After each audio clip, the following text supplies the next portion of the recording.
10টার সময় আমি এখানে যেখানে আমার যে রুমের বাইরে এখানে আমি দাঁড়ায় আসলাম, দাঁড়ানোর পরে আমি আমার ফ্যামিলির লোক এখানে কথা কইতেছিলাম, কোয়ার পরে মানে হঠাৎ বাইরের লোক আয়া মদের নেশাতে আমার ধমকি দিয়া গেছে। তো তারপরে আমি এসপিরে জানাইলাম, তাই নিয়ে সিকিউরিটি পাঠাইছে। তো আমি তার ডিটেলস কইছি আর এই যে ঘটনা।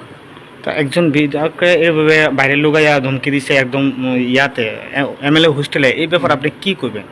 এটা দেখেন, এটা অনেক কি সিরিয়াস সিকিউরিটি থ্রেট। এখানে আমি একলা না, এখানে প্রায় আমরা 30-40 42-45 আসি। তো এইভাবে যদি হয়, আজকে আমার উপরে হয়েছে, কালকে আরেকজনের উপরে হইতে পারে। So it's serious security issue and I think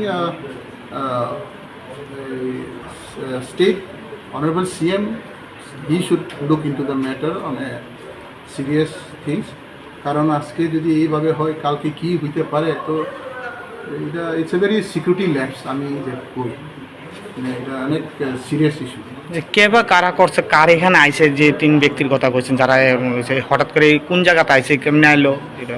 না, এখানে আমি এটা জানি না। আমি জাস্ট এখানে দাঁড়িয়ে আমি কথা বলেছি, তো পিছনের দিকে আয়া আমার কইছে যে এই তো একটু আর্গুমেন্ট নিল। তো একজন ছেলে নিচে আসছিল, তাই না আমার কইছে মানে একদম ব্যাড ল্যাঙ্গুয়েজে, মানে তারা 3 জন বা 4 জনই মানে মদের নেশাতে আসলো। আমার কি বিশ্রীভাবে কথা বললো, তারপরে সেটাই আর কি। এটা কি অনিয়মিত কারণে যে মানে কোনো কারণ ছাড়াই আপনাকে এরকম ভাবে বকলো? মানে কোনো কারণ ছাড়া আমি জাস্ট এখানে দাঁড়িয়েছিলাম, তারপরে এই তাইনারা এইভাবে মানে মিসবিহেভ। তারা তো মদের নেশাতেই আছে না, তো তারা তো একটা স্টেবল মাইন্ডের না।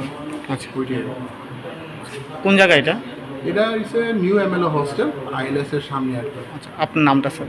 আমি কাঞ্চনপুর এমএলএ ফিলিপ কুমারী। আচ্ছা, থ্যাংক ইউ। না, কয়েকজন আননোন পার্সন আইসে আইলাসেরা একটু বাজে টন্ডিং কথা বলছে। কার সঙ্গে? ঠিক তো কাঞ্চনপুরের বিধায়ক MLA ফিলিপ কুমার রিয়াংয়ের সাথে একটু কথা মানে বাজে টন্ডিং করছে। কে করছে এমনি? এটা আমিও জানি না। আননোন কয়েকজন আননোন পার্সন, আমিও চিনি না। এরকম একটা এমএলএ হোস্টেলে 3-4 জন আননোন মানুষ এরকম করছে, এটা কি করবেন? এটা কি ঘটনাটা সিকিউরিটি ম্যাটার।